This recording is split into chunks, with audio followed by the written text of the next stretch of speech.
Olá, a prosa de Marcelo Moutinho, nosso entrevistado de hoje, mostra um Rio de Janeiro que preserva a ingenuidade passadista. Cronista de uma cidade humanizada e sentimental, Marcelo foge do chavão da violência e da sexualidade desbragada para falar de um universo onde o sentimento do prazer está guardado nos gestos de gentileza. E é sobre esta literatura de aspecto inovador que a gente conversa na entrevista de hoje. A dica de leituras, novos amores e novas emoções na análise dos romances Estranhos no Aquário, de Adriana Harmony, e Perdida, de Karina Risse. A gente conversa agora com Marcelo Moutinho.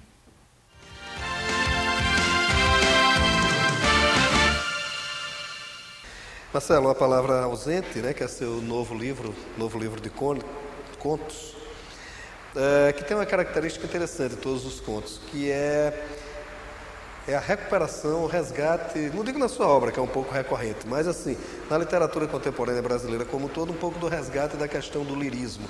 São contos menos tensos, né? Quer dizer, como é que surgem as ideias desses contos, como é que foi a estrutura desse livro?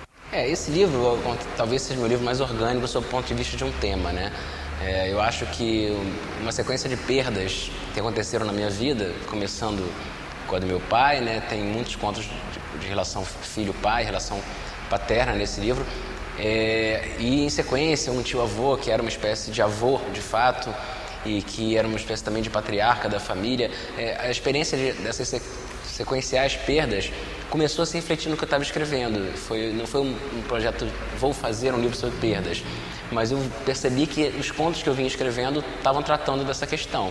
Então eu resolvi aprofundar, né, e fazer um livro realmente temático sobre essa questão da ausência, que não se traduz só na morte, ela se traduz também na perda amorosa, se traduz na perda da inocência muitas vezes, né? E eu queria um livro delicado, que tivesse essa visão um pouco mais contemplativa do que acelerada para esse processo que está na vida de todo mundo, né? O que é uma espécie de remar contra a maré da urgência do que se está fazendo hoje, né? Agora, também há um outro adicional no livro também, além dessa questão da perda, além dessa questão do lirismo, né? As relações são mais próximas, né? Você está falando de relações muito próximas, né? Pai e filho e tal, mas ainda o ambiente urbano interferindo nessas relações, né? Quer dizer, também como é que se desenvolve isso? A cidade, o espaço urbano é um tema que é do meu interesse, não só literariamente, mas quando eu fiz lá meu curso de pós-graduação em comunicação e imagem, eu trabalhei sobre a cidade e o cinema. Me interessa, mas me interessa menos, como você disse, né, na questão da exacerbação da violência ou da brutalidade ou da aceleração do espaço urbano, e muito mais na relação do indivíduo com a cidade. Então, os espaços da cidade que estão presentes aí, tem um campo de várzea, por exemplo, onde se desenrola uma história de uma melhor de três, um jogo contra entre turmas de duas ruas, e que o fundo disso é uma relação filho-pai. Tem a história também de um personagem que é demitido e recém-separado entra no ônibus e circula pelo Rio de Janeiro, num ônibus que parece nunca chegar, enquanto isso ele digressiona sobre a vida. E talvez a história mais fora do Rio de Janeiro é a história de Dona Sofia, que é um conto de meta-literatura, né? Uma camareira de um hotel em Manaus que conhece a Sofia de Mello Breiner, a poeta portuguesa, e tem uma relação, assim, de certa forma inusitada com ela, quer dizer. Então eu acho que o espaço urbano, sobretudo nesse conto, é curioso perceber, porque você tem uma poeta de Portugal, consagrada, uma pessoa letrada, que vem de uma cidade cosmopolita, e você tem uma camareira do interior do Amazonas que viveu a experiência do Rio, enquanto a outra tem sua poesia quase toda concentrada sobre a experiência do mar, quer dizer. Então acho que são esses encontros de diferentes pessoas, diferentes gostos, diferentes origens que nascem em alguns dos contos. E também uma coisa que chama a atenção é exatamente essa relação com esses elementos naturais, a água, o mar, o rio, né? Quer dizer, os contos parecem que, de certa forma, eles transcendem um pouco essa coisa da materialidade para tentar digredir sobre fenômenos mais transcendentais mesmo e tal. E, curiosamente, o livro começa com um conto chamado Água, que é um filho dando banho no pai que está doente, que está com mal de Parkinson, né? E termina com esse conto da Dona Sofia, que é um conto que dialoga o tempo todo com o Rio Negro, né? Que é o Rio de Manaus.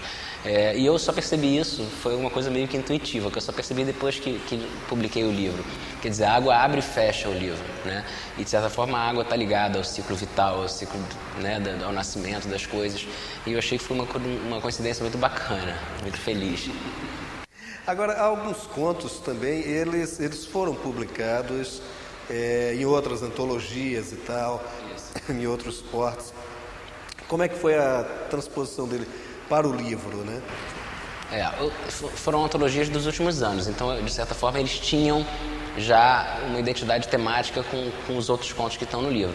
Essa transposição, eu vou te confessar que mexi nos contos. O conto, por exemplo, Cavalos Marinhos, que saiu num livro de contos inspirados em músicas da Legião Urbana, foi um conto que eu dei uma podada bacana, quer dizer, agora com o tempo, para poder olhar ele, né, com mais distância, eu achei que ficava melhor cortar algumas coisas e dar mais espaço para o leitor. O próprio Água, que saiu no Dicionário Amoroso da Língua Portuguesa, mas eu acho que, na verdade, são pequenas mexidas que não foram nem para adequar ao tema, porque tematicamente já eram afins, mas foi mais por uma questão de meticulosidade de escritor mesmo, sempre que a gente pode, a gente mexe, né? A gente só não mexe depois que já está impresso. Agora, que também é uma experiência interessante essa, né? De você... Que tem sido uma coisa até recorrente recentemente, né? De se fazer determinados textos baseados em outros textos, em outras experiências e tal, né? Quer dizer, como é que se dá esse processo mesmo, né? Quer dizer, você partir de uma coisa já existente para criar outra, no caso específico do Cavalo Marinho, que você fez em cima da canção. E no Para Ver as Meninas, esse do cidadão que circula de ônibus, ele foi feito em cima dos versos de Para Ver as Meninas, que é uma música do Paulinho da Viola. Eu gosto muito desses diálogos, sabe? Há algum tempo, em 2006, 2005, eu organizei uma antologia chamada Contos sobre Tela, que era justamente, fomos 17 escritores nos inspirando em pinturas de grandes artistas plásticos brasileiros para escrever contos, sabe? Eu tenho essa relação de você tirar um verso e dali escrever um conto. Eu acho que esse diálogo entre artes diferentes, ele é muito produtivo, quando ele não se limita a repetir aquilo, a reiterar aquilo que está dito na obra original, mas quando ele se propõe assim a um diálogo, criando a partir, né? E não reproduzindo. Aí eu acho que é uma experiência muito, muito rica, que eu gosto muito de fazer.